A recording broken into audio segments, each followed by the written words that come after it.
അൾത്താരയിൽ നിന്നെരിഞ്ഞ് കത്തിപ്പടരുന്ന മെഴുകുതിരിക്കരികിലിരുന്ന് വിശുദ്ധ കൊച്ചു ത്രേസ്യയെപ്പോലെ ഒരു കന്യാസ്ത്രീ ഈശോയോട് പറയുന്നു, ഞാൻ ഈശോയുടെ കയ്യിലെ ഒരു പെൻസിൽ മാത്രം.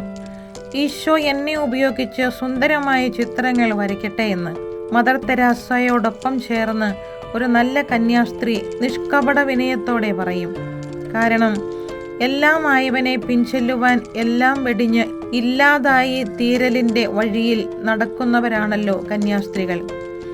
നടവഴി അവസാനിക്കാറാകുമ്പോൾ പിന്നിട്ട ചുവടുകളിലേക്ക് നോക്കി പുഞ്ചിരിയോടെ വിശുദ്ധ യോഹന്നാൻ ക്രൂസിനോടൊപ്പം അവരും പറയും, പൂക്കൾ, എത്ര സുന്ദരമാണ് ഈ പൂക്കൾ.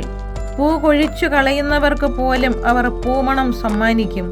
വിശുദ്ധ റാണി മരിയായുടെ ഘാതകൻ സമ്രാന്ദർ സിംഗ് കണ്ണീരണിഞ്ഞു പറഞ്ഞല്ലോ, ഞാൻ ദ്രോഹിച്ചവരുടെ സ്നേഹം എന്നെ പൂർണ്ണമായും മാറ്റി.